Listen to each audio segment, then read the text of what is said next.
आपण याला आता कट करून घेऊया।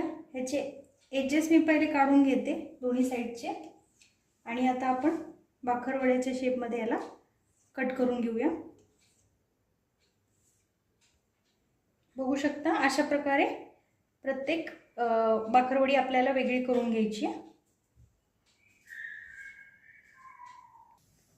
आपण आता याला तळून घेऊया।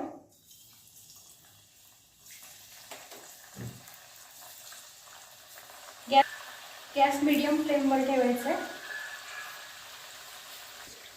आपल्या बाकरवड्या तळून झालेल्या आहेत, बघू शकता मस्त ब्राऊन कलर आलेला आहे। आता मी याला काढून घेणार आहे।